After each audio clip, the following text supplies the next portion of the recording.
Salam, salam damai dan kebaikan bagimu Bapak Ibu Saudari dan Saudaraku yang saya kasihi. Kita jumpa kembali dalam Renung Sabda Saban Hari, edisi hari Minggu Prapaskah yang ketiga, 7 Maret 2021.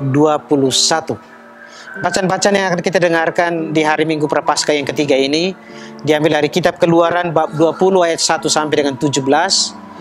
Lalu surat pertama Rasul Paulus kepada jemaat di Korintus bab 1 ayat 22 sampai dengan 25, dan bacaan Injil diambil dari Injil Yohanes bab 2 ayat 13 sampai dengan 25. Mari Bapak Ibu, Saudara dan Saudari, adik-adik yang saya kasih dalam Tuhan, kita siapkan hati untuk mendengarkan bacaan Injil.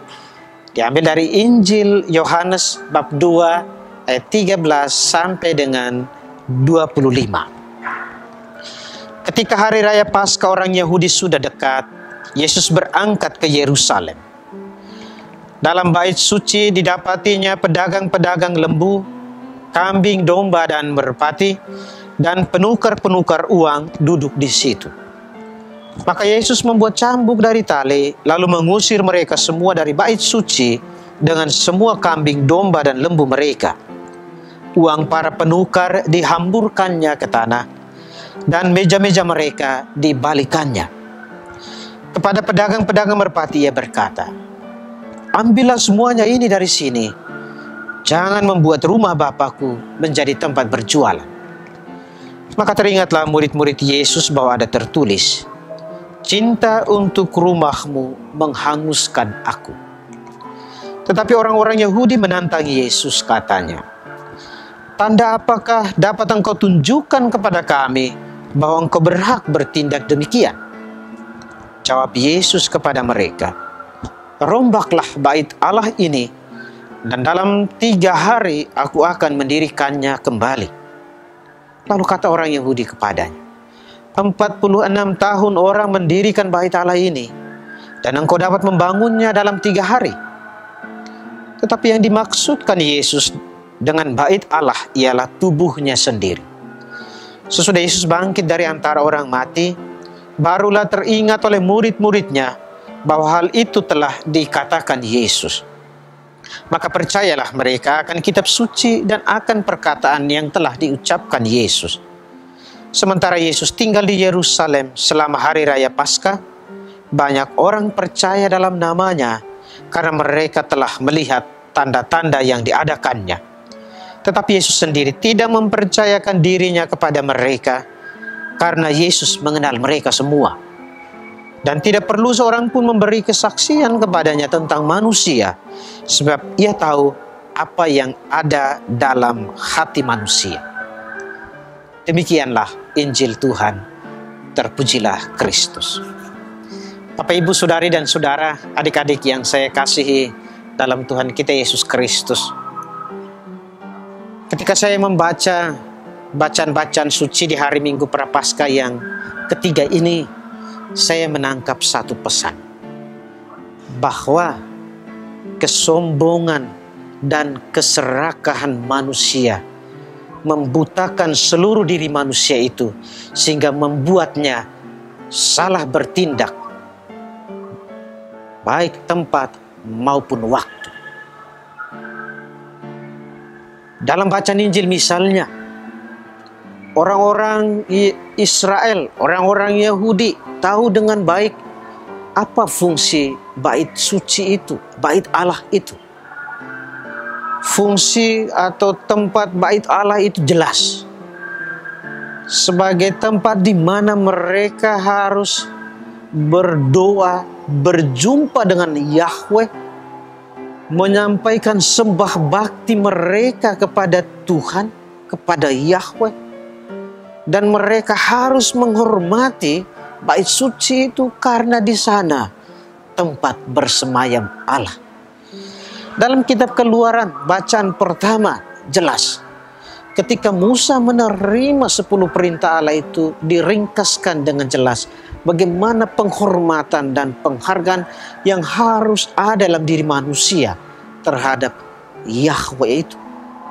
Dan bait Allah sebagai tempat di mana orang bisa berjumpa dengan Yahweh, bisa menyatakan keluh kesah, bisa menyatakan sembah bakti dan juga pujian kepada Yahweh, justru dirusakkan oleh karena keserakahan dan kesombongan mereka sendiri. Mereka bertindak salah tempat dan salah waktu. Inilah yang kemudian ditantang keras oleh Yesus dalam bacaan Injil yang kita dengarkan. Yesus mengusir mereka. Yesus mau membersihkan segala macam tindakan yang tidak benar yang dilakukan oleh manusia yang terwakilkan dalam diri orang-orang Israel itu, mengotori kesucian dan kekudusan bait Allah. Nah, bagi saya, permenungan saya menemukan hal ini bahwa kasus bait Allah di mana Yesus membersihkan atau mengusir para pedagang yang bertindak sangat tidak tepat, yang menghancurkan kekudusan bait Allah, itu sekaligus juga berarti bagi kita Yesus dengan keras mau mengusir segala bentuk tindakan kejahatan yang kita lakukan di dalam kehidupan kita yang hanya kesucian diri dan hati kita. Kita bisa menyebut berbagai macam tindakan dan perbuatan jahat yang kemudian menodai kesucian dan kekudusan hati dan diri kita. Kita semua tahu dalam katekese iman Kristiani, iman Katolik, selalu dikatakan Tuhan Allah ada di dalam diri kita. Tuhan bersemayam di dalam hati kita. Tapi kita menodai hati kita dan diri kita dengan segala macam pikiran negatif, segala macam pikiran busuk terhadap sesama saudara kita, dengan iri, dendam kesumat, dan perkataan kotor dan segala macam lain yang mengandung kejahatan dan dosa. Nah, itu yang ditantang dengan keras oleh Yesus. Yesus mau membersihkan seluruh tindakan dan perbuatan kita yang hanya menodai kesucian diri kita. Kita tahu sebagaimana dikatakan oleh Rasul Paulus kepada jemaat di Korintus pasal 16, tubuh kita ini adalah bait Roh Kudus. Dan oleh karena itu Paulus mengatakan dalam suratnya kepada jemaat di Roma bab 12 ayat 1, aku menasihatkan kamu saudara-saudaraku, jagalah tubuhmu, karena tubuhmu itu adalah yang kudus dan yang berkenan kepada Allah. Maka kesucian diri kita, tubuh kita, hati kita itu adalah sebuah ibadah yang sempurna. Oleh karena itu, saudara dan saudari, kalau selama ini kita mengotori hati kita, diri kita, tubuh kita dengan segala macam tindakan yang jahat, bersihkan itu, tinggalkan itu.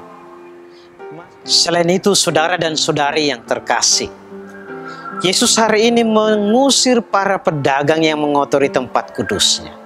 Kerap kali ketika kita masih mengikuti perayaan Ekaristi di gereja, tindakan kita juga salah tempat, salah waktu. Kita mengikuti misa di dalam gereja misalnya dengan bergadget ria, dengan bermain WA-an, BBM-an, Twitteran, dan lain sebagainya. Kita sama sekali tidak memiliki perhatian yang baik untuk mengikuti perayaan Ekaristi dalam gereja misalnya. Ini untuk pengalaman-pengalaman yang ketika kita mengikuti perayaan Ekaristi di rumah Tuhan, di gereja Allah. Nah, sekarang di masa pandemi ini juga saudara dan saudari, kita sekalian bersama dengan keluarga dari rumah mengikuti Ekaristi secara online, secara live streaming.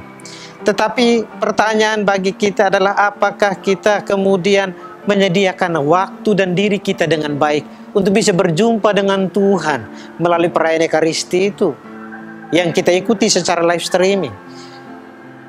Kerap kali saudara dan saudari, harus kita sadari bahwa kita tidak memiliki perhatian yang baik ketika mengikuti perayaan live streaming itu. Kita mengatakan, atau mungkin ya sambil mengikuti Ekaristi dengan makan-makan, dengan duduk pangku kaki, dengan macam-macam. Ini juga yang mau dikoreksi oleh Tuhan. Perjumpaan kita dengan Tuhan itu terjadi melalui berbagai macam hal. mengikuti Ekaristi dengan secara live streaming dengan baik, itu juga adalah salah satu contoh yang baik bahwa kita sungguh menghargai apa yang menjadi kesucian diri kita. Ketika kita tidak mengikuti Ekaristi, apalagi? Nah, itu hal yang sudah keliru. Oleh karena itu, mari Bapak Ibu Saudara dan Saudari, selain kita diajak untuk menjaga kesucian hati dan diri kita dengan mulai berpikir yang positif, berpikir yang benar dan baik, kemudian mengatakan dengan berkata-kata yang baik dan benar, dan itu keluar melalui tindakan yang baik dan benar.